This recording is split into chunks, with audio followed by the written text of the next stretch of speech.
Perkenalkan, nama saya Daniel Hamonangis Payung, NIM 210306040, dengan dosen pengampu Ibu Tati Vidiana Sari, SPTMP. Di sini saya akan menjelaskan tentang traktus genitalia pada bebek betina. Baru di sini ovarium yang berkembang hanya sebelah kiri. Biasanya ovarium terdiri dari 5-6 folikel yang sedang berkembang. Ovarium terbagi menjadi dua.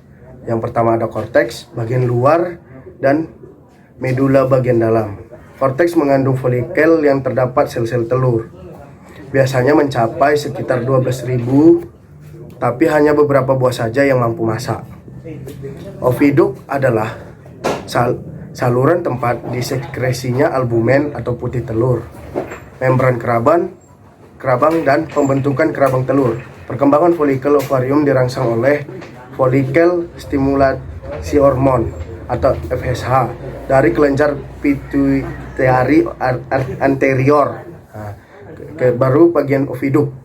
Yang pertama ada infundibulum, papilon berbentuk seperti corong dari oviduk yang berfungsi untuk menangkap dan menelan ovum atau yolk yang masak sehingga akan masuk ke dalam oviduk. Setelah ovulasi, yolk akan jatuh ke dalam kantong ovarium, kemudian diambil ke infundibulum. Kedua ada magnum. Magnum tersusun dari glandula tubular dan sangat sensibel. Sintesis dan sekresi putih telur atau albumen terjadi di sini.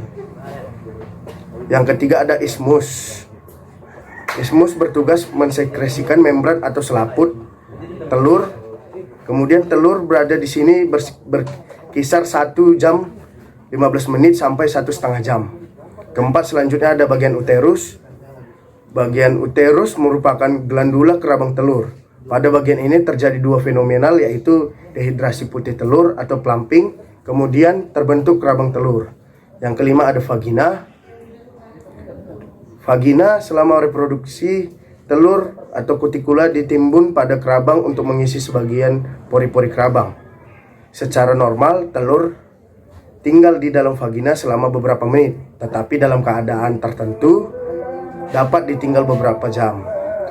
Selanjutnya ada kloaka, merupakan bagian paling ujung luar dari induk tempat dikeluarkannya telur. Total waktu untuk pembentukan sebutir telur adalah 24-25 jam. Selanjutnya saya akan menjelaskan proses terbentuknya telur. Mulainya terbentuk ovum di dalam ovarium. Ovum yang matang akan dilepas oleh ovarium dan ditangkap oleh infundibulum. Kemudian kuning telur berada dalam selama 15-30 menit. Pada persimpangan infundibulum dan magnum, jika terdapat spermatozoa, akan terjadi pembuahan telur, maka telur akan menjadi telur fertil. Jika tidak ada spermatozoa, maka telur tidak akan dibuahi, maka telur akan menjadi telur infertil. Lalu selanjutnya kuning telur akan masuk ke dalam magnum dan putih telur akan disekresikan. Ini membutuhkan waktu selama 3 jam. Lalu telur masuk ke isthmus dan dibungkus oleh membran sel, membutuhkan waktu selama 1,5 jam. Lalu telur akan masuk ke uterus dan terjadi pembentukan kerabang telur yang membutuhkan waktu selama 18-21 jam. Telur yang terbungkus kerabang lalu masuk ke vagina. Di vagina terjadi kutikula, yaitu penyempurnaan posisi dan pori-pori telur. Setelah itu telur yang terbungkus kerabang akan keluar melalui kloaka. Kemudian proses pembentukan telur membutuhkan waktu 24-25 jam. Sekian dari video saya. Terima kasih.